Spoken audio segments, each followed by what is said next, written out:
Hello बच्चों, आज हम करेंगे विष्णु खरे जी की कविता एक कम के एमसीक्यूज़।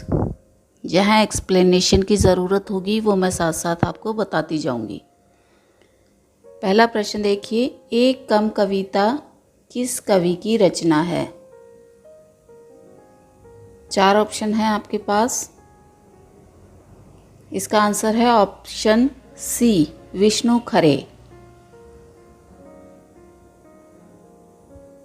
दूसरा प्रश्न, इस कविता में किस समय का वर्णन है?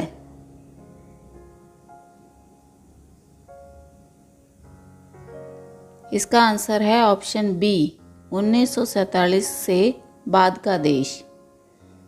जैसा हमने कविता को पढ़ते समय जाना कि 1947 के बाद की परिस्थितियां बिल्कुल बदल गई। लोगों की जो अपेक्षाएं थी, उनकी जो एक्सपेक्टेशन थी, वो उन पर खरी नहीं उतरी, इसलिए कवि को ये कविता लिखनी पड़ी।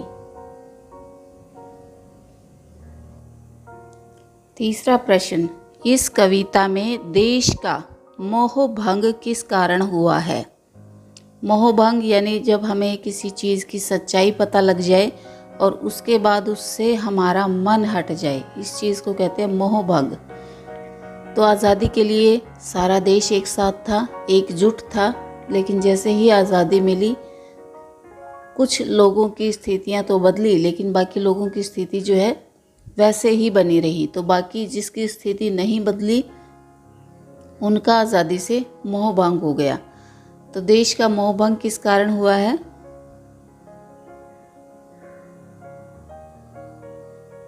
चार ऑप्शन आपके सामने। इसका आंसर होगा ऑप्शन बी, आज़ादी के बाद भी आम आदमी के लिए कुछ नहीं बदला। प्रश्न नंबर 4, 1947 के बाद कौन कौन मालामाल हो गए?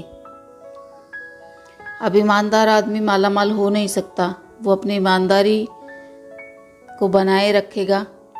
आम आदमी के लिए कोई ऐसे योजना, ऐसे रिसोर्स हैं नहीं मालामाल होने लायक। शिक्षक वर्ग बेचारा वैसे ही संघर्ष करता रहता है। तो इसका ऑप्शन है, इसका आंसर है ऑप्शन बी, भ्रष्टाचारी और बेईमान लोग। भ्रष्टाचारी और बेईमान लोग जो थे, आज़ादी के बाद सत्ता मिलते ही, पावर मिलते ही बड़ी जल्दी से उन्होंने इतना धन कमा लिया, इतने रिसोर्सेज पर कब्जा कर लिया कि उनकी कई पीढ़ियां बिल्कुल खानदानी रईसों वाली श्रेणी में आ गई। प्रश्न नंबर 5, स्वतंत्रता के बाद देश के ईमानदार आदमी की क्या स्थिति है?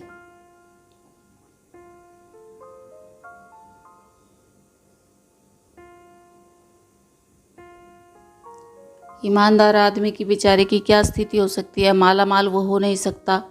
ऑप्शन डी, सक्षम और संपन्न, कि हर काम को करने के योग्य बन जाए और बिल्कुल धन सुविधाओं से संपन्न हो जाए, ऐसा भी उसकी किस्मत में नहीं है। सत्ता पर नियंत्रण जैसा तुम्हें पता है कि कुछ ही लोगों का होता है। तो स्वतंत्रता के बाद देश के ईमानदार आदमी की स्थिति गरीब और असहाय बनी रही। ऑप्शन बी, गरीब और असहाय। आगे बढ़ते हैं। क्वेश्चन नंबर 6, कवि अपने आप को लाचार, असहाय और कोढ़ी क्यों कहता है? इसलिए कहता है बेचारा क्योंकि किसी कंडीशन को बदलने लायक नहीं है, परिस्थितियों को बदलने लायक नहीं है, किसी की मदद करने लायक नहीं है। पढ़ा लिखा है, जागरूक है, देश की समस्याओं के बारे में उसको पता है, लेकिन कर नहीं पा रहा है कुछ, उसके लिए करने, उसके पास करने के लिए कुछ है नहीं। तो इसका आंसर होगा ऑप्शन डी, वह आम आदमी की स्थिति में सुधार लाने के लिए कुछ नहीं कर पा रहा। कुछ नहीं कर पा रहा तो अपने आप को लाचार, असहाय और कोढ़ी कहता है कि भाई मेरे बस की बात नहीं है, तुम मुझे कोढ़ी कह लो, तुम मुझे लाचार कह लो, असहाय कह लो, बीमार कह लो, कुछ भी कह लो, पर मेरे हाथ में कुछ नहीं है तुम्हारी कंडीशन बदलने के लिए। कवि स्वयं को कामचोर क्यों कहता है?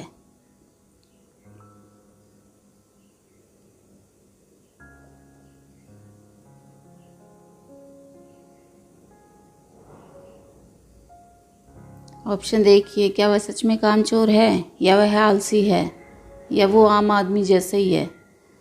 वह आम आदमी के लिए कुछ नहीं कर रहा। इसका आंसर है ऑप्शन डी, वह आम आदमी के लिए कुछ नहीं कर रहा। इसलिए वो कहता है, जैसे पहले प्रश्न में उसने बोला कि तुम मुझे बीमार कह लो, कोढ़ी कह लो, लाचार कह लो। आगे ये कहता है कि मान लो ये सारी चीज़ें ना कहो और ये मानो कि मैं स्वस्थ हूँ, तो मुझे तुम कामचोर कह लो सीधे सीधे कि भाई तुम काम नहीं करना चाहते। अगला प्रश्न देखते हैं, प्रश्न नंबर 8। कवि स्वयं को जनता के गुस्से का कारण क्यों बनवाना चाहता है? ऑप्शंस देखिए।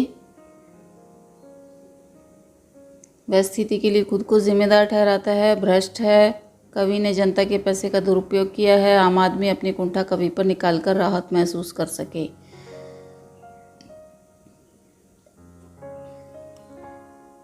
इसका आंसर है ऑप्शन डी कि कवि जो है बेचारे आम आदमी वाले वर्ग के लिए कुछ नहीं कर पा रहा, तो वो उनको ऑप्शन देता है कि तुम मुझे उल्टा सीधा सुना के मुझे गालियाँ बककर तुम अपनी फ्रस्ट्रेशन निकाल सकते हो। भाई मुझे कह लो जो तुम्हें कहना है, किसी बड़े आदमी को कहोगे तो तुम कुछ कहने लायक भी नहीं रहोगे, इसलिए तुम मुझे कह लो, अपनी फ्रस्ट्रेशन जो है मेरे ऊपर निकाल लो, अपना मन हल्का कर लो, बाकी कुछ होने वाला है नहीं।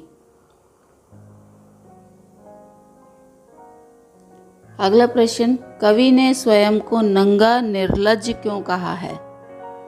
यहाँ ये बात ध्यान रखनी होगी, नंगा और निर्लज्ज इसलिए बिल्कुल नहीं कहा कि बेचारे के पास पहनने के लिए कपड़े नहीं है।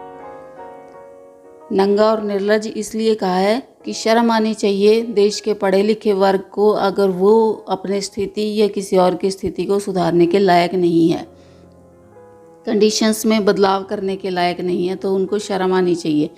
लेकिन कवि कहता है कि मुझे तो शर्म आनी भी बंद हो गई है, क्योंकि मैं तुम्हारे लिए कुछ नहीं कर पा रहा, हर तरह से सोच विचार करके देख लिया, कुछ नहीं कर पा रहा, तो मेरी शर्म भी चली गई है, शर्म भी उतर गई है, मैं बिल्कुल, मेरा आत्मसम्मान भी खो गया है।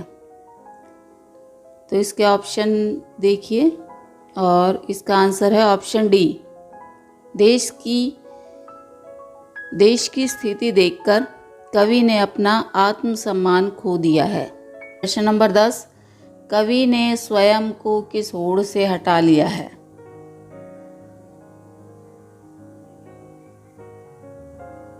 चार ऑप्शन आपके आगे हैं, तो इसका सबसे उपयुक्त आंसर होगा ऑप्शन ए, सरकार द्वारा दिए जाने वाले लाभ से। कवि कहता है कि मैं तो तुम्हारे लिए कुछ नहीं कर पा रहा, मान लो कभी भविष्य में सरकार तुम्हारे लिए कुछ करती है, तुम्हारे पास तुम्हारे लिए कोई योजना होती है, तो उस योजना में मैं हिस्सेदार नहीं बनूंगा, एक व्यक्ति तुम्हारे लिए कम हो जाएगा। 11वां प्रश्न देखते हैं, कवि ने स्वयं को होड़ से क्यों हटा लिया है? अब पिछले प्रश्न में तो उसने किस होड़ से हटा लिया है कि अगर सरकार कुछ देती है तो उस होड़ से हटा लिया है, लेकिन हटा क्यों लिया है? क्या वो योग्य नहीं है? क्या उसके पास ढेर सारा धन है? धन होता बेचारे के पास तो वो आम आदमी के लिए कुछ कर पाता। होड़ लगाने का मन नहीं है, बहुत मन है, लेकिन लगाए कैसे? आंसर है ऑप्शन डी, वह अंततः ईमानदार व्यक्ति के लिए कुछ करना चाहता है, कि सारा उसने विचार लगाया, कोई उसका सॉल्यूशन नहीं मिला, बस ये है उसके हाथ में कि वो इनके रास्ते से हट जाता है, ताकि उनको जो लाभ मिलने वाला है वो लाभ थोड़ा जल्दी मिल जाए, उस लाइन में एक आदमी कम खड़ा हो। 12वां प्रश्न, आम आदमी कवि से निश्चिंत क्यों रह सकता है?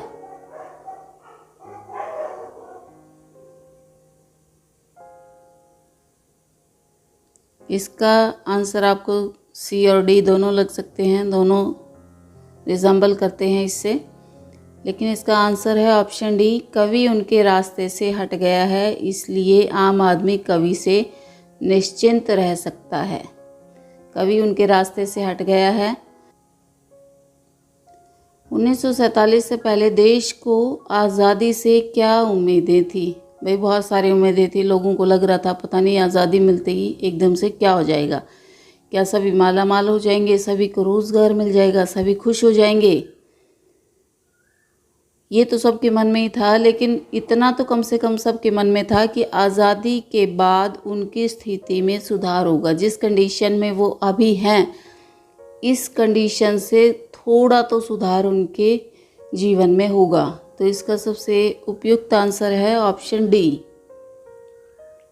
प्रश्न 14वां प्रश्न देखते हैं। ईमानदार आदमी गरीब क्यों होता है? ईमानदार आदमी बेचारा कामचोर नहीं होता, मेहनत भी वो बहुत करता है, अपनी स्थिति से संतुष्ट भी हालांकि वो बना रहता है। लेकिन इसका आंसर है ऑप्शन डी। ईमानदार आदमी के गरीब रहने का सबसे बड़ा कारण है कि वह भ्रष्ट और बेईमान लोगों के कारण गरीब बना रहता है। बाकी लोग जो भ्रष्ट हैं और बेईमान हैं, गलत तरीके से काम करते हैं और पैसा कमाते हैं, उनकी वजह से बेचारा ईमानदार आदमी हमेशा गरीब बना रहता है और पिसता रहता है।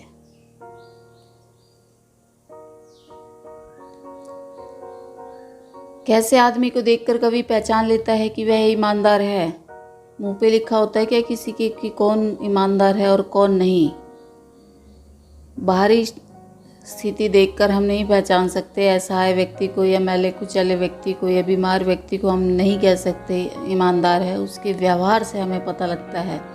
चाय या रोटी के लिए तरसते लोगों को, ऐसे व्यक्ति जो अपना पेट भर पाने के लिए भी संघर्ष कर रहे हैं, कहीं ना कहीं कवि ये अनुमान लगाता है कि वो ईमानदार हैं, क्योंकि अपना पेट भरने के लिए भी वो गलत तरीके का उपयोग नहीं कर रहे, इसीलिए वो भीख मांगने को, हाथ फैलाने को मजबूर हैं।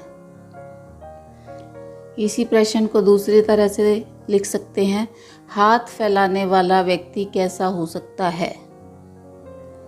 भ्रष्टाचारी, बेईमान, लालची या ईमानदार? ईमानदार व्यक्ति ही इस कंडीशन में हो सकता है कि उसे हाथ फैलाने पर मजबूर होना पड़े। तो इसका आंसर है ऑप्शन डी। ये कुछ प्रश्न थे जो आपकी कविता एकम में से बनते थे।